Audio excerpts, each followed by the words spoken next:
Hindi text present आम के बराबर गेहूँ। एक समय की बात है, नदी किनारे कुछ बालक खेल में मस्त थे और मस्ती में नदी किनारे पड़ी रेत से एक दूसरे पर गोले से बनाकर उछाल रहे थे कि अचानक उन्होंने एक चीज़ वहाँ पड़ी देखी। देखने में वह बिल्कुल अनाज के दाने जैसी लगती थी और उसके मध्य में उसके एक लकीर सी बनी थी, जैसे दो दलों में को आपस में जोड़ दिया गया हो। आश्चर्य की बात यह थी कि उसका आकार इतना बड़ा था जैसे कोई देसी आम हो। एक राहगीर ने बच्चों के हाथ में उसे देखा तो उसने रुककर उसे भली प्रकार हाथ में लेकर पराखी दृष्टि दौड़ाई। तब उसने बच्चों को 2-1 पैसे देकर उसे ले लिया। वह राहगीर उसे अपने कब्जे में कर ले गया और राजधानी के शहर में वहाँ राजा के हाथ विचित्रताओं के नाम पर उसे बेचकर दौलत बनाई। राजा ने अपने राज दरबार के नवरत्न पंडितों को बुलवाया और कहा, कृपया इसे जांच परख कर बताइए, यह कौन सी वस्तु है। पंडितों ने बहुत सोच विचार किया, परंतु उन्हें इस वस्तु के विषय में कोई जानकारी हासिल न हुई। अंततः वह दाना एक खिड़की पर रख दिया। एक मुर्गी उड़ती आई और उसमें अपनी नुकीली चोंच मारकर खाने लगी। फलस्वरूप उसमें छेद हो गया। तब पंडितों ने देखा कि अरे, यह तो गेहूं का ही दाना है। इस पर समस्त पंडितों ने राज दरबार में जाकर कहा, महाराज, यह दाना अन्य राज्य गेहूं का है। पंडितों की यह बात सुनकर राजा को बड़ा आश्चर्य हुआ। राजा ने पंडितों से कहा कि कहाँ और कब ऐसा अनाज का दाना उत्पन्न हुआ, इसका पता आप स्वयं लगा कर दें। समस्त पंडित फिर विचार में पड़ गए। उन्होंने अपनी पुस्तकें टटोली और शास्त्र छाने, लेकिन इस विषय में कोई जानकारी हासिल न हुई। अंततः वह राज दरबार पहुँचे और बोले, महाराज, हम इस विषय में कुछ नहीं बता सकते। इसके विषय में हमने अपनी पुस्तकें तक टटोल मारी, लेकिन इसकी बाबत उनमें कोई उल्लेख न मिला। इसकी बाबत तो किसानों से पूछना पड़ेगा महाराज, शायद कोई उनमें अपने पुरखों से इसके विषय में जानकारी रखता हो और कहाँ और कब ऐसे गेहूं का दाना उत्पन्न हुआ हो। सो महाराज ने आदेश दिया कि हमारे समक्ष सभी ज़्यादा उम्र के किसान लोगों को उपस्थित किया जाए। आखिरकार ऐसा भी एक व्यक्ति उपस्थित कराया गया जिससे पता चलने की आशा बंधी। वह व्यक्ति बहुत वृद्ध था और उसकी कमर भी बुढ़ापे के कारण वश झुक गई थी। दांत भी नहीं थे। चेहरा मुल्तानी मिट्टी की भांति पीला था।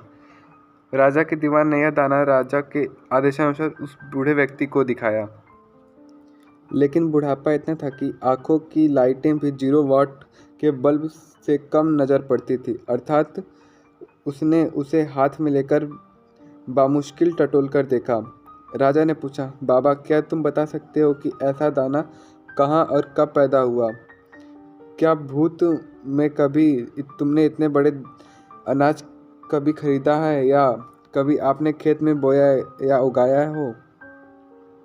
लेकिन राजा को इस बात का अंदाज़ा न था कि बुढ़ापे में बेचारा निपट बहरा भी हो सकता है। पर फिर भी वह राजा की बातें मुश्किल से सुन सका और बहुत देर में वह राजा की बातों को समझ पाया। अंततः उसने जवाब दिया, नहीं, इस तरह का अनाज न मैंने कभी बोया है, न काटा है, न ही कभी खरीदा है। जब अनाज बेचा या खरीदा करते थे तभी से लेकर आज तक जैसा आज है वैसा ही अनाज तब था। लेकिन मेरे बाप से पूछ कर देखें, उन्होंने शायद सुना हो कि ऐसा अनाज का दाना कहाँ उगता था। इस पर राजा ने अपने दीवान से उस बूढ़े बाप को उपस्थित करने का आदेश दिया। उसकी अत्यंत खोजबीन के पश्चात उसे महाराज के समक्ष उपस्थित किया गया। वह एक बैसाखी से चलता हुआ आया। राजा ने उसके हाथ में दाने को रखा। उस किसान ने दाने को बड़ी गौर से देखा। उसकी आंखों में चमक अभी भी बाकी थी। उसने दाने को भली प्रकार से देखा। राजा ने पूछा, बता सकते हो चौधरी कि यह दाना कहाँ उत्पन्न होता है? क्या भूत में तुमने इस प्रकार का अनाज कभी खरीदा, बेचा था, अपने खेत में बोया या उगाया था? वह बूढ़ा आदमी थोड़ा ऊंचा तो सुनता था, लेकिन अपने बेटे की भांति वह इतना बेहाल न था। उसने कहा, नहीं, मैंने इस प्रकार के अनाज के दाने को न कभी अपने खेत में बोया था, न ही काटा था। कारण यह है कि हमारे ज़माने में सिक्के का चलन नहीं न था। सभी अपने अपने खेतों में अनाज उगाते थे। यदि किसी को कोई कमी होती थी तो आपस में ही लौट अदल बदल कर उसकी पूर्ति कर लिया करते थे। मैंने इसके बारे में नहीं बता सकता कि यह कब उत्पन्न हुआ हो। हमारे ज़माने में अनाज का दाना आज के दाने के हिसाब से काफ़ी भारी हुआ करता था, लेकिन ऐसा अनाज का दाना मैं पहली बार देख रहा हूँ। मैंने अपने बाप को कहते जरूर सुना है कि उनके ज़माने में गेहूँ काफ़ी बड़ा होता था और एक दाना ही बहुत चुन देता था। यदि आप उनसे जानकारी ले तो कुछ अवश्य पता चल सकता है। सो महाराज ने इनके बाप के बाप को भी उपस्थित करने हेतु आदेश दिया। गहन खोजबीन के पश्चात आखिरकार उसे भी ढूंढ निकाला और उसे राजा के समक्ष उपस्थित कर दिया। वह बिना किसी लाठी के सहारे चलाता हुआ दरबार में हाजिर हुआ। उसकी नज़र में कोई फर्क न था। कानों से बिल्कुल ठीक ठाक सुनता था और बात भी साफ तौर पर स्पष्ट करता था। महाराज ने उस दाने को उसके हाथ में दिया। उस वृद्ध पितमा सरीखे इंसान ने उसे पारखी दृष्टि से देखा और हाथ में हिला डुलाकर परखा। फिर बोला, आज एक जमाने बाद ऐसा गेहूं देखने को नसीब हुआ है। यह कर उसने जरा सा कतरकर जीभ पर रख लिया। बोला, हाँ, यह उसी किस्म का दाना है। राजा ने पूछा, पितामह, यह बताने की कृपा करें कि कब और कहाँ इस प्रकार का गेहूं उत्पन्न हुआ करता था। क्या तुमने ऐसा गेहूं कभी उगाया या खरीदा हो? उस वृद्ध आदमी ने जवाब दिया, महाराज, हमारे जमाने में ऐसा ही गेहूं खेतों में उत्पन्न होता था। मैं ऐसे अनाज का भोजन करके ही जवान हुआ हूँ। दूसरों को भी ऐसा ही अनाज मैंने खिलाया है। ठीक इसी प्रकार की गेहूं का दाना हमारे खेत की बालों में पड़ा करता था। उसी अनाज को तभी सभी बोया करते थे और काटा करते थे। राजा ने पूछा, पितामह, यह भी बताने की कृपा करें कि यह गेहूं का दाना आप कहीं से मोल खरीद कर लाए थे या स्वयं ही धरती से उपजाया था? वृद्ध आदमी राजा की बात सुनकर मुस्कुराया और बोला, हमारे ज़माने में अन्न को बेचने की बात को पाप समझा जाता था। इसे बेचने से कोई पाप का भागीदारी न बनता था। ऐसी बातें सपने में भी सोचना पाप था। रही सिक्कों की बात, तो हम तो इन्हें जानते भी न थे। हर किसी के पास अपनी पूर्ति हेतु अनाज रहता ही था।